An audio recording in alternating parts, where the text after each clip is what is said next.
Corona संकट से निपटने और शहर की समस्याओं को दूर करने के लिए रांची नगर निगम के परिषद की अहम बैठक होने जा रही है।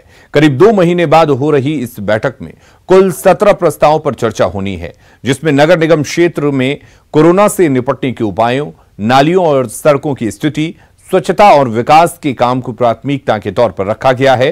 करमटोली स्थित बैंक्वेट हॉल में होने वाली बैठक में निगम के प्रतिनिधि और अधिकारी भी शामिल होंगे।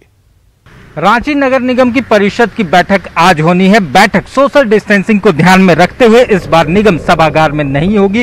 इस बार बैठक का आयोजन करमटोली स्थित बैंक्वेट हॉल में किया गया है। आपको बता दें कि निगम की परिषद की बैठक में 17 प्रस्तावों पर चर्चा होगी, जिसमें तमाम जो जनप्रतिनिधि हैं वो शहर के विकास को लेकर मुद्दों पर चर्चा करेंगे, जिसमें नालियों साथ साथ मच्छरों तथा कोरोना संक्रमण से बचाव के साथ साथ पेयजल के लेकर भी चर्चा होनी है। बैठक में तमाम जनप्रतिनिधियों के अलावा जो अधिकारी हैं वो भी मौजूद रहेंगे। अब देखना होगा कि इससे शहर की रफ्तार कितनी तेज हो पाती है। कैमरामैन अमित के साथ ओम प्रकाश, न्यूज़ 18 रांची।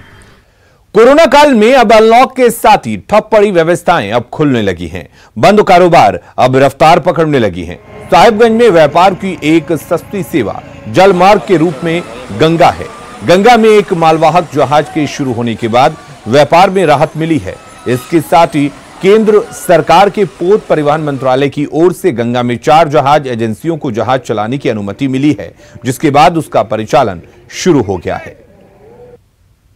IW के आदेश के आधार पर यह परिचालन किया जा रहा है और हमें दोनों ही तरफ के DM और DC से NOC भी प्राप्त है। तो किस कंपनी के नाम से परिचालित होगा ये जहाज? ये जहाज आपका जय बजरंगबली स्टोन वर्क्स, जो कि माइनिंग कंपनी है साहेबगंज सकरी गली में स्थित, इनको परमिशन मिला है IWAI से। निश्चित रूप से यह जल मार्ग प्रारंभ होने से एक तो साहेबगंज जिला विश्व के मानचित्र पर एक नेटवर्क के रूप में जुड़ जाएगा, अंतर्राष्ट्रीय नेटवर्क के साथ जुड़ जाएगा।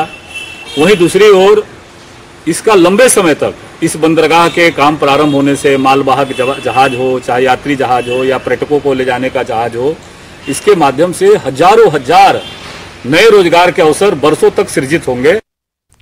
कोरोना संकट और लॉकडाउन ने लाखों लोगों के कारोबार की कमर तोड़ कर रख दी है। काम धंधा चौपट होने से कई परिवार भुखमरी के कागार पर भी पहुंच गए हैं। चतरा में कढ़ाई से जुड़े कारीगरों का कुछ भी यही हाल है। सिमरिया प्रखंड के फतहा गांव में बड़ी संख्या में लोग कढ़ाई कर रहे अपने परिवार का पालन पोषण कर रहे थे, लेकिन लॉकडाउन में न सिर्फ उनका कारोबार चौपट हुआ बल्कि रोजगार की पूंजी भी टूटती जा रही है। हालात ये हैं कि ये कारीगर दिन प्रतिदिन कर्ज में डूबते जा रहे हैं। ये कारीगर घर से पूंजी लगाकर कपड़ों पर कढ़ाई तो कर रहे हैं, लेकिन इनके कपड़े बाजार तक नहीं पहुंच रहे हैं, जबकि सामान्य दिनों में इनके काम के कपड़ों की विदेशों तक में मांग रहती थी। लॉकडाउन की वजह से हम लोग का काम का बिल्कुल ठप है, काम नहीं चल रहा है।